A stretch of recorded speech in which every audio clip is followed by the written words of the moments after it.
Hello friends, மற்றும் ஒரு amazing story. சரி, நம்ம இப்போ கதைக்குள்ள போலாமா? என்ரிகோ கரூசோ அவர் ஒரு best operatic tenor. He's from Italy. அவர் ஒரு முறை மேடையில் பாடும்போது அவருக்கு மேடையில் மக்களை பார்த்த உடனே ஒரு பயம் வந்துடுச்சு. அவரால் பாட முடியல, வியர்த்து போனார். வெக்கி தலை குனிந்து ஸ்டேஜை விட்டு கீழே இறங்கிட்டு பேக் ஸ்டேஜ் போயிட்டு அவருடைய ஆழ் மனசுக்கு கட்டளையிட ஆரம்பிச்சார். என்னுள் இருக்கும் பெரிய மனிதனே வா, என்னுள் இருக்கும் சிறிய மனிதனே வெளியேறு அப்படின்னு சொன்னார். சொல்ல உடனே கொஞ்ச நேரத்துல தன்னை ஆசுவாசப்படுத்திக்கிட்டு குளோரியஸா ரொம்ப என்ட்ராலிங் பெர்ஃபார்மன்ஸ கொடுக்க ஆரம்பிச்சார். அவருடைய சப்கான்சியஸ் மைண்டுக்கு அவர் இட்ட கட்டளை அவரை மிக உன்னதமான ஒரு பொசிஷனுக்கு கொண்டு போய் விட்டுச்சு. அவருடைய சப்கான்சியஸ் மைண்டோட பவரை உணர்ந்து குளோரியஸ் பெர்ஃபார்மன்ஸை கொடுத்தாரு கரூசோ. ஒரு யூனிவர்சிட்டி கேர்ள் அவ நடந்து போயிட்டு இருக்கா ஸ்ட்ரீட்ல. அப்போ ஒரு பெரிய ஷாப்ல ஒரு ஹேண்ட்பேக்கை பார்க்குறா.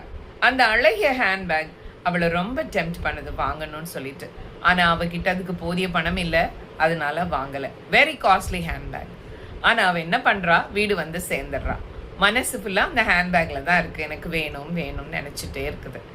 அப்புறம் அடுத்த நாள் அவளுடைய பர்த்டேக்கு அவள் பாய் ஃப்ரெண்டை மீட் பண்ண போகிறா.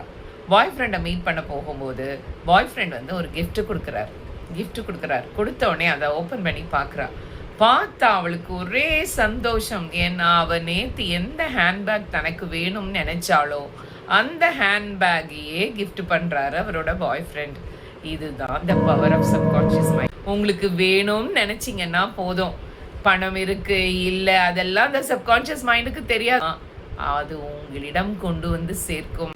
ஃப்ரெண்ட்ஸ், நமக்கும் கோபம், கவலை, எமோஷன்ஸ் நிறைய வரும்.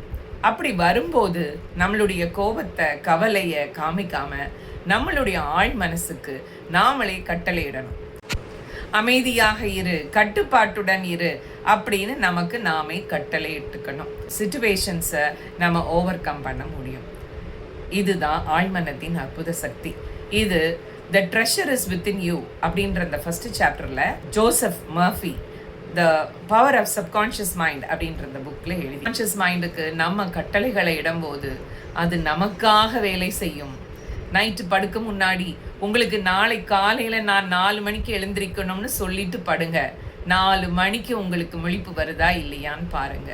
இது நான் என் அனுபவத்தில் கண்ட உண்மை. ஸோ நம் சப்கான்ஷியஸ் மைண்ட் நம்ம சொல்லப்படி கேட்டு வேலை செய்யும்.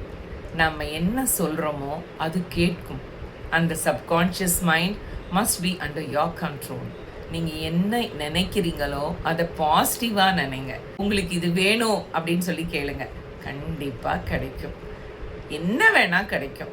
நான் ஃப்ளைட்டில் போகணும், ஃபாரின் போகணும், டூர் போகணும், என் ஃபேமிலியோட நான் ஹாப்பியாக இருக்கணும், என் ஹஸ்பண்ட் என்கிட்ட அன்பாக இருக்கணும், என் பிள்ளைங்க என்கிட்ட பாசமாக இருக்கணும், எல்லாம் கேளுங்க, என்ன வேணால் கிடைக்கும்.